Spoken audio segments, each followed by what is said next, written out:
Welcome to another CEO Wisdom podcast. We have Henry Wolfond with us today. He is CEO at Bayshore Capital. He's in Toronto. I'm in Oaxaca, Mexico. Henry's quite successful. I don't even know where to start, but certainly caught my attention is that he flew uh, to outer space on Blue Origin's new Shepard rocket. That's pretty impressive. Mostly, yeah, background I would describe, yeah, executive and entrepreneur. He selected high potential markets, starting acquiring business, building strong management teams and driving companies. So under Henry's direction, Bayshore has completed strategic sales of its investment, IBM, Charles Schwab, Trimark Financial, Barclays Bank, Quebecor Media. I mean, he's really impressive. That's what you need to know. And we're going to get in the conversation. Henry, tell me a bit more about yourself and what catches your attention nowadays. Thank you for the flattering introduction, Charles. A bit about myself. My background primarily is I started a career in law, and then in the 1990s, one of my colleagues and I at a firm in Toronto saw opportunity in emerging technology, which was kind of the first wave of the internet. You had Netscape Explorer was sort of the first browser, or Mosaic actually. It's the first browser. Everything was slow. Everything was dial-up modems, and we were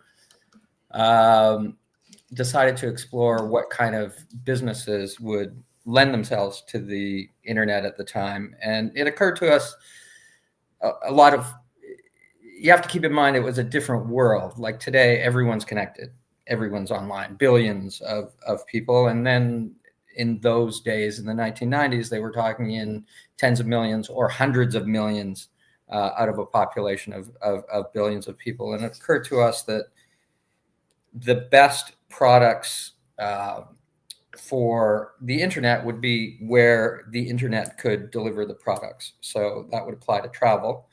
That applied to financial services, which is the niche that we selected, and it applied to dating and other things. At the time, I thought delivering books and anything where you had to warehouse and mail didn't seem efficient. And obviously, today, that's totally not the case. Like retail on the internet is booming. Amazon is a $1 trillion plus company, and these companies that were bleeding money in the 1990s. I don't even know if you were born then. Everyone talked about a burn rate, and today they're highly profitable. So we started a couple of .coms back in the mid 1990s. We're going back to about 1995, 96. One of them was an online brokerage firm. It was called Priority Brokerage. And the other one was essentially a financial supermarket. We called it iMoney.com. We aligned ourselves with loan providers, mortgage providers, insurance companies. And we envisioned that people would come to this financial portal, buy all their products, and we would get commissions from it. And we had back in those days, and I don't have all the clippings in front of me, but we were one of the top 5 websites in Canada. We had a lot of traction, but we were like all of those others, just burning through cash, and it was painful. But as the 90s progressed, there was an internet mania, a bubble that built up around that first iteration of the internet 1.0, and the valuations were insane. And it was based on clicks. It was based on unique users or views. Page views was another metric. So we couldn't sustain the burn, but we engaged in a process, and iMoney.com, we sold to Quebecor right at the beginning of 2000, right before the .com bubble collapsed. Priority Brokerage, we sold to Charles Schwab and Company. They entered Canada. I think they ultimately sold that platform to Scotiabank, I believe. But so to some extent, we were fortunate to be able to exit those early internet.com investments before the bubble burst, because there was a long period after the implosion of .com 1.0 where you saw, I think Amazon went from hundreds of dollars in valuation to single digits, $5 or $6. You'd have to go back in history and look at kind of August, September of 2000 to see what Amazon's price was.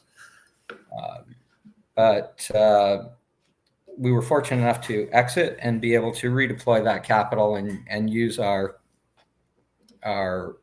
expertise and legal knowledge to find good opportunities, negotiate good deals, and execute on acquisitions and essentially a private equity strategy after that. And why take that risk initially? Because you had a comfortable salary as a lawyer. What prompted you to be like, I want more, and I want potentially more freedom out of that? I'm pausing because it's what do you want out of life?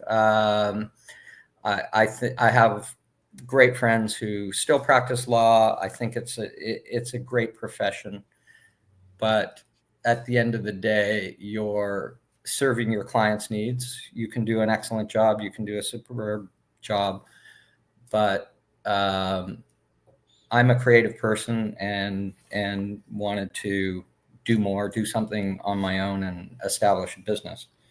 And I think you had mentioned something, maybe it was in reading my bio. So I had a great business partner, my colleague and good friend from the law firm. And just there's a lot of good fortune involved, but a lot of intention involved. And having the right partners and the right team is everything in terms of succeeding in a business. If you have the wrong people or someone you don't mesh with and the personalities conflict, it doesn't work. So I was lucky in that respect. And you made very good decisions. The .com bubble was really risky. You sold on time, you and your partners, right? Nowadays, what are you investing in? What is the next new thing? If we think of the internet in the 2000s, is AI the next thing? Are we going to see a bubble? Is it Web3? Is it biotech? What are you into nowadays? I certainly believe, well, it seems obvious that AI is the next big thing. Where to invest there is harder. It's harder to determine who's going to succeed, what companies are real, and it's the same as any transformation in terms of industry and economy. Who's going to win and where do you place your bets? So going back to the 1990s, there was yahoo.com. That was the search engine. Google came along later. Where's Yahoo today? It may still exist, but same you could say with MySpace, Facebook, now Meta. So to at this early stage say, oh, I'm going to back this company or that. So to some extent, what I can provide you and your viewers is sort of a retrospective on principles that I applied and what I can see looking back were the keys to my success. And it's hard to imagine. I mean, exiting when we did in that before the .com bubble burst,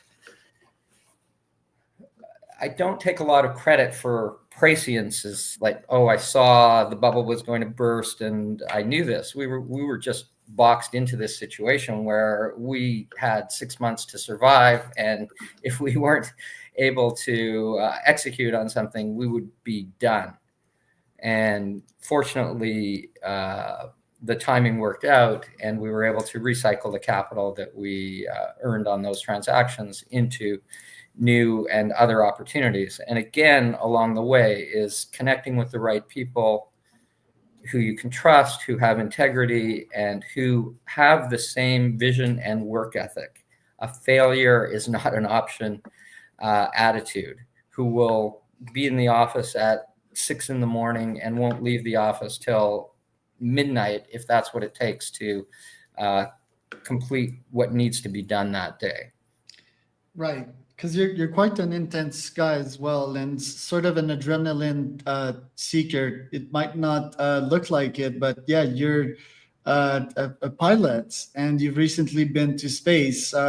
What are the analogies between flying a takeoff, the maneuvering of these amazing vessels / pieces of technology, and the business world? Or do both kind of coexist and transit data in between? Like, are they interrelated in some sense?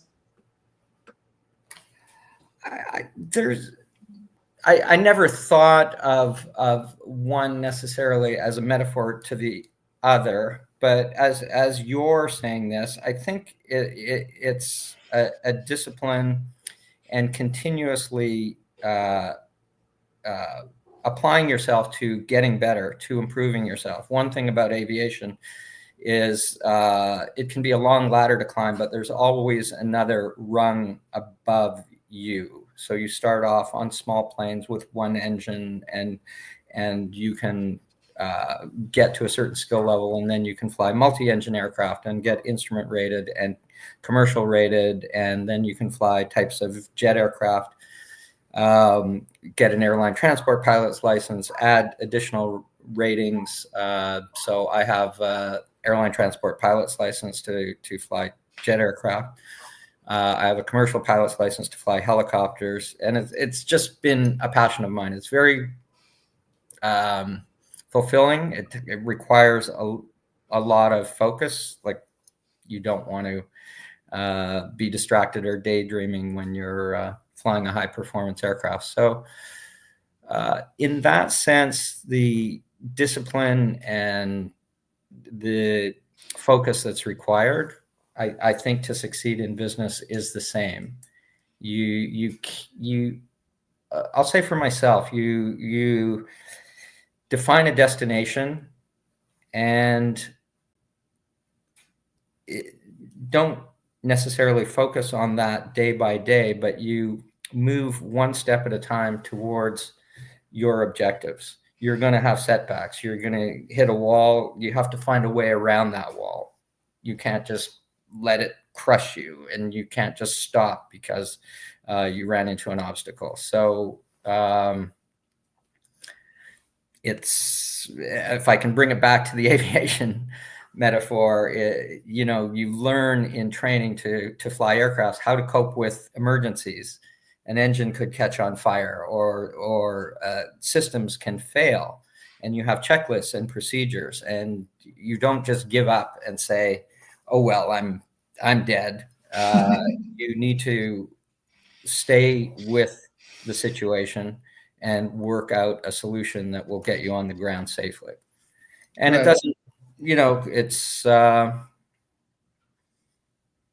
it's a fun ride. There's ups, as any entrepreneur will tell you. It's not a smooth trajectory straight up, unlike flying in a rocket ship. There's good days, there's bad days, and there's positive momentum, and there's setbacks. Right. Yeah, and the takeoff requires huge amounts of energy, and like you said, the stress management skills. I guess it's also freedom seeking, right? It's like flying like a bird, and having an aerial view of everything and seeing things from above changes your perspective. Talking about that, you flew to space. Did you have the blue orb effect of like seeing our big circle and realizing that we're one? It's certainly a profoundly moving experience, and it's hard to describe. Everyone's seen pictures from outer space. Everyone's seen video, even in IMAX, but it's like, I can apply it to other experiences. If you've ever been on safari or seen animals in the wild, seen a kill, it's one thing to watch it on planet Earth with David Attenborough narrating it, and it's another thing to witness it in real time. So I can say the experience is, with Blue Origin, it's a suborbital mission. It's very fast. Like, you hardly have time to catch your breath. You launch from the launch pad, and within less than a minute, you're traveling straight up at about 4,000 kilometers an hour. And you go from the bright blue sky into the blackness of space in under 3 minutes. And then you spend only about 3.5, 4 minutes weightless in space. You can unharness, and you look out at the planet. You're only about I think we peaked at around 107 kilometers above the surface. So you're not, in space terms, very far out there. You're not at a distance where you could maintain orbit. But you realize how thin the atmosphere is. You're talking, I don't know if you call it the overview effect, but it makes it, you get a sense of the delicate balance of nature and the void, the blackness beyond. And it's weird. It's like it's not, when you think of a black sky, you think of a night sky. It's not dark. Like, the earth is bright and it's shining. And so you have this clear void, and somewhere out there is this very deep, defined, almost translucent blackness. And you realize there's nowhere to go. We're all kind of partners in this, in protecting the planet, and we got a lot of problems here. Yes. So and then after that 3 or 4 minutes that you're in space, you're coming back down again, and you're on the ground 11 minutes after you left. Whoa. And so it's just an intense rush of adrenaline, and I got bombarded by emotion coming back, and it still kind of sits with me a couple of months later. Actually, it's today the 22nd. I flew on November 22nd, so it's 2 months later, and it still takes a lot to process, right? Like, so much pieces of data. Talking about these problems, I know that. Let's talk about it in terms of business. Sorry, I didn't mean to interrupt. Yeah, sure. I think this is the beginning. What's happening in space and space exploration with what SpaceX is doing, and the costs coming down with some of the technology, reusable vehicles, and now even with the ability to catch the rockets, turn them around, redeploy them in a short period of time. I think this experience is going to be something. I was like the 679th person to fly beyond the Kármán line, which they arbitrarily set at around 100 kilometers above the surface of the Earth. So only 679 out of roughly 110 billion people that have ever walked the Earth since. So there's something about that, but I think in your lifetime, millions of people will have the opportunity to have this experience, and I think it changes your perspective. And that's certainly, I haven't invested in that technology, but I'm looking at that. So I'm going to conferences and looking at what kind of technologies are coming out for this new era of space exploration. Yeah, I'd love to calculate the ROI from a Blue Origin perspective. It's like $250K a trip, I would guess, and up. So that I'll do a bit of math after we're done here. Yeah, I don't think they're profitable at what they charge today. Yeah. I can't tell you the exact price, but I think they're just getting people accustomed to the idea. We were talking earlier before the show started about our Christmas vacation. I think perhaps in 15 or 20 years, instead of going to an all-inclusive in the Mayan Riviera, people will say, oh, well, why don't we do the space adventure? And I agree. a few days of training, experience, and imagine the experience for kids. That would be crazy. I want to last talk, because I know we're on time, about anti-Semitism. I have a good friend of mine that is in Toronto, and he's told me, like, hey, Charles, granted the situation right now, and I was like, what are you talking about? I didn't know that there was anti-Semitism in Canada, which is a very quote unquote inclusive country. What is happening right now? Is it why are we seeing a surge of these events? Is it what's happening down south or in the U.S., France, that's sort of not being so inclusive? What's happening? Well, the terrorist attack in Israel on October 7th last year, 2023. Yeah. So we're already in 2025, but over a year ago, where 1,200 people were killed, over 200 people were kidnapped and taken in the worst pogrom or attack on Jewish people since the Holocaust in the middle of the 20th century, the darkest days in history. It inexplicably unleashed a torrent of anti-Semitism, of Jews getting blamed for the plight of Palestinians or the situation there. And if you saw some of the signs, "Death to the Jews" in Melbourne, they were chanting "Gas the Jews." Recently, there was a firebombing of a school in Melbourne, Australia. Jewish kindergarten in Toronto was shot at. No kids were there. It was shot at in the middle of the night. There have been firebombings of synagogues in Montreal. You're from Montreal. Yeah. Yeah. So your friend may have told you about these incidents. And anti-Semitism is one of the oldest forms of scapegoating, conspiracy theories, blood libel, and so after October 7th, I took on a leadership role in the community in Toronto, leading an initiative to confront anti-Semitism. And as the trip to space approached, it occurred to me, and you talked about that perspective of seeing the world from above, where the boundaries, the divisions, the hates that divide us are invisible.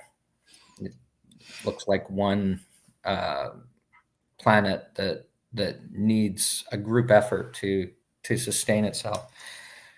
And I brought that mindfulness and that intention to the mission. There's an irony in it, in that I only exist because of anti-Semitism, because my great-grandparents and grandparents were persecuted in the Ukraine in the early 1900s. Family members of theirs were killed in anti-Semitic attacks as a consequence of similar conspiracy theories, scapegoating, as we're seeing today. And they fled there, left everything behind, and came to Canada with nothing to build a better life. Had it not been for anti-Semitism, I wouldn't be here and wouldn't have had the good fortune to have built the businesses that I've built and been able to take the opportunity to fly to space. So as I'm sitting there, we're seeing 100 years later more than 100 years since my grandparents came here, something like 120 years later, a similar kind of anti-Semitism that we never thought we'd see again after the Holocaust, rearing its head again. And if you go online on social media, I mean, it's crazy. I mean, and the algorithms just keep feeding anyone who's susceptible to believing those conspiracies more and more. So it's something I'm trying to shine a spotlight on, and I'm talking to my friends who aren't part of the Jewish community and saying, you have to see what's going on with us. And as you said, you weren't really aware of it until you spoke to your friend in Canada, and certainly a lot going on. Yeah, I'm gonna definitely study a bit more. In my opinion, obviously, I think it has decreased statistically, but there's waves, right? It's like up and downs, and if we have an upper trend nowadays with populist authoritarian leaders that are sort of quote unquote racist, yet I do, and plus the conflict is raging, and then one side kills the other. I think it's very easy to add gasoline on that fire. Granted that social media will reward any types of conflicts, right, and anger, which is one of my cause, by the way. It's increased exponentially. So in Canada alone, it's some hate crimes, anti-Semitic hate crimes against the Jewish people are up 670% in the past year or so. That's crazy. I mean, I can send you. I'll investigate for sure. Because so it's for our community, it's frightening. Yes, like children are vulnerable. We're having to invest the community is having to invest tens of millions of dollars just in security infrastructure to protect our schools, our synagogues, our institutions, community centers, and what have you. So it's a real problem and a real challenge for us. Yeah, we're sort of short on time. I'd do like a round 2 with you, probably in a couple of months or so to discuss deeper on that topic. Where can people find out more about you, Henry? I think my website's a little dated, but if you just Google or look up my name on I don't have a big following on Instagram or X. I decided to open it up once I embarked on this mission to space. So you can find me on those two social networks, LinkedIn as well. And that's probably the best place to find me. And I'd love to follow up because there's a number of things. I didn't know we were going to get into the anti-Semitism and that topic. Of course. I thought we were really going to focus on kind of business things. So there's a lot of practices that I've utilized and developed over the years in terms of daily affirmations and just open-ended questions that I would ask myself. And you can put a number in front of it, but I would say 10 years from now, will I be grateful for the actions I'm taking today?